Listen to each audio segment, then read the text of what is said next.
Hi everyone, Assalamualaikum warahmatullahi wabarakatuh. This is Sasi Ratnasari. Welcome to our FLC.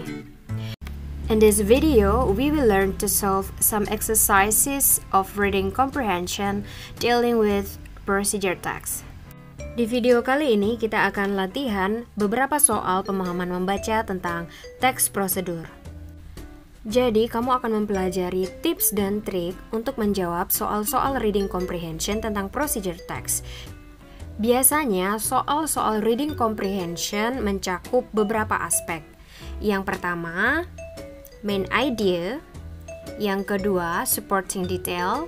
Yang ketiga, inference. Yang keempat, reference. Dan yang terakhir, vocabulary. Nah, untuk menjawab soal-soal bahasa Inggris yang berbentuk reading text, bacalah dan pahami soal terlebih dahulu. Tetapkan kata kunci untuk mencari jawaban. Bacalah bagian teks yang memberikan informasi untuk menjawab soal dengan mencari kalimat atau paragraf yang berisikan kata kunci, dan fokuslah pada informasi yang dibutuhkan untuk menjawab soal. Agar kamu lebih mudah dalam menjawab pertanyaan reading text, simaklah penjelasan berikut ini. Soal nomor 1. How much coffee do you need? Berapakah jumlah kopi yang kamu butuhkan? Untuk menjawab soal ini, bagian teks yang perlu kita baca adalah bahan-bahan untuk membuat kopi atau ingredients. Dan kata kunci yang harus kita ingat adalah jumlah kopi yang kita butuhkan. Pada kalimat pertama di bawah judul, kita bisa menemukan bahan-bahan yang kita butuhkan untuk membuat kopi. You will need a spoonful of sugar, a teaspoon of coffee, and some water. Kamu akan membutuhkan 1 sendok makan gula, 1 sendok teh kopi, dan beberapa air. Jadi dari kalimat tersebut kita dapatkan bahwa jawaban yang tepat adalah D, a teaspoon. Kopi yang kita butuhkan sebanyak 1 sendok teh. Soal nomor 2. What should we do to the water? Untuk menjawab soal ini, ingatlah kata kuncinya yaitu water. Apakah yang harus kita lakukan terhadap air yang kita gunakan untuk membuat kopi? Kita bisa menemukan jawabannya pada teks di bagian langkah-langkah membuat kopi. Pada langkah pertama tertulis, first, boil some water in a kettle. Pertama-tama, rebuslah air di dalam cerek. Jadi yang harus kita lakukan terlebih dahulu adalah merebus air. Jawaban yang tepat adalah C, boil. We should boil it. Soal nomor 3. What should we do to make the coffee sweet? Apa yang harus kita lakukan agar kopi yang kita buat terasa manis? Pertanyaan tersebut merupakan soal yang sangat mudah. Walaupun di dalam teks tidak tertulis apa yang harus kita lakukan agar kopi menjadi manis, namun kita bisa mengetahui jawabannya dengan membaca ingredients atau bahan-bahan dan step dalam membuat kopi. Jadi, karena kita sudah mengetahui bahwa bahan-bahan yang kita gunakan untuk membuat kopi adalah gula, kopi, dan air, dan kita juga bisa membaca langkah ketiga pada teks, yaitu add a spoonful of sugar. Jadi, agar kopi yang kita buat terasa manis, kita memerlukan gula. Jadi, jawabannya adalah B, add some sugar. Soal nomor 4. Where is the life jacket located? Di manakah letak jaket pelampung? Nah, untuk menjawab soal ini, kata kunci yang perlu kita cari pada teks tersebut adalah life jacket. Nah, pada kalimat pertama tertulis, ladies and gentlemen, in case of emergency, take the life jacket which is located under your seat. Jadi dari kalimat tersebut kita mengetahui bahwa life jacket atau jaket pelampung terletak di bawah kursi. Maka jawaban yang tepat adalah D, under the seat.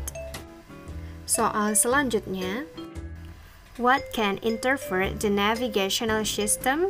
Apakah yang bisa mengganggu sistem navigasi pesawat? Kata kunci yang perlu kita cari pada teks adalah navigational system. Nah, kata kunci tersebut bisa kita baca pada instruksi kelima, yaitu the use of TV set, AM and FM radios, and radio cassette recorders, Walkman, and any mobile phones are prohibited on board as they interfere the communication and navigational system. Nah, dari kalimat tersebut kita bisa mengetahui bahwa jawaban yang tepat pada soal nomor 5 adalah B, mobile phones. Soal nomor 6. This text belongs to. Wacana di samping merupakan jenis teks Nah, jika kita lihat teks tersebut memiliki ciri-ciri yang dimiliki oleh teks prosedur. Karena teks tersebut memberikan informasi tentang cara membuat cheese omelette. Selain itu, teks tersebut juga memiliki bagian yang sama dengan teks prosedur, yaitu tujuan, bahan dan alat yang digunakan, serta langkah-langkah dalam pembuatan. Jadi teks tersebut merupakan procedure text. Jawabannya adalah B. Soal nomor 7. The text tells us about. Teks tersebut menceritakan tentang. Nah, soal ini menanyakan tentang topik teks how to make a cheese omelette. Untuk menjawab soal seperti ini, pilihlah opsi jawaban yang mencakup keseluruhan teks. Dari judul teks How to Make a Cheese Omelette, kita bisa mengetahui bahwa teks tersebut bercerita tentang cara membuat cheese omelette. Kemudian jika kita lihat opsi A, How long to make a cheese omelette, waktu yang dibutuhkan untuk membuat cheese omelette, bukan merupakan jawaban yang tepat, karena jawaban tersebut tidak mencakup keseluruhan teks. Pilihan jawaban B juga bukan merupakan topik teks karena terlalu spesifik, yaitu ingredients of making omelette atau bahan-bahan membuat omelette. Topik tersebut tidak mencakup keseluruhan teks. Begitu juga dengan pilihan jawaban C, utensils of making omelette, alat-alat membuat omelette.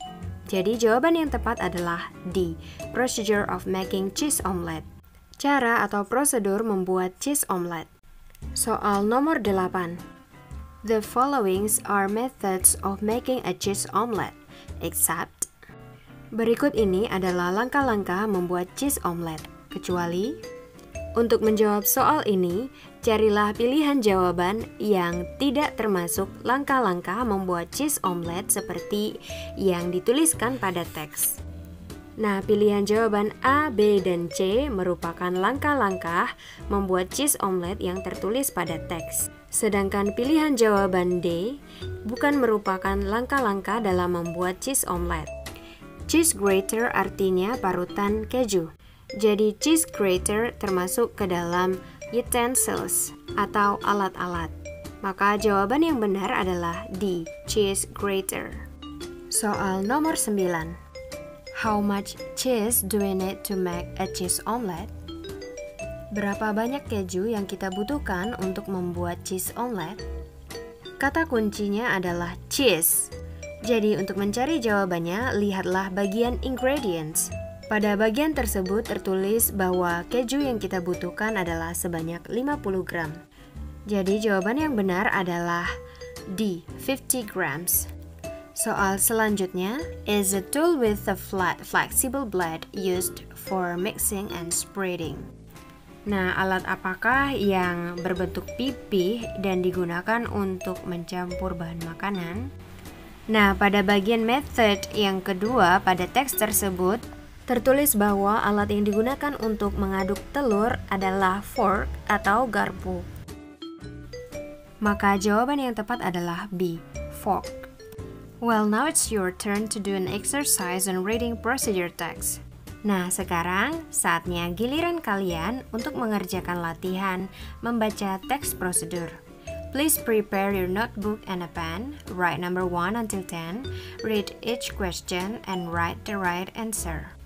Nah, untuk mengerjakan latihan ini, siapkanlah buku catatan dan sebuah pena, tulislah nomor 1 sampai 10, bacalah masing-masing pertanyaan, dan tuliskan jawaban yang benar.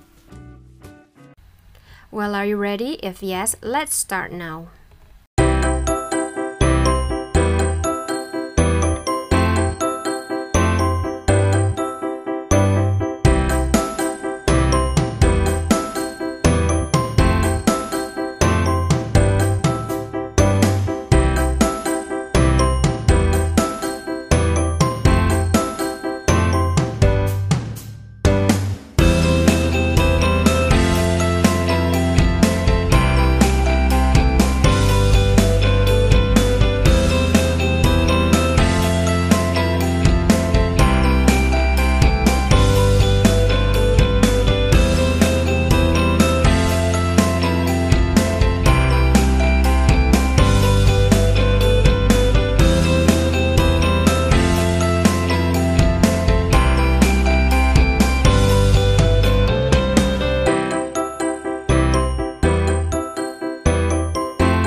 Semoga video ini dapat membantu sahabat semua dalam menyelesaikan soal-soal bahasa Inggris.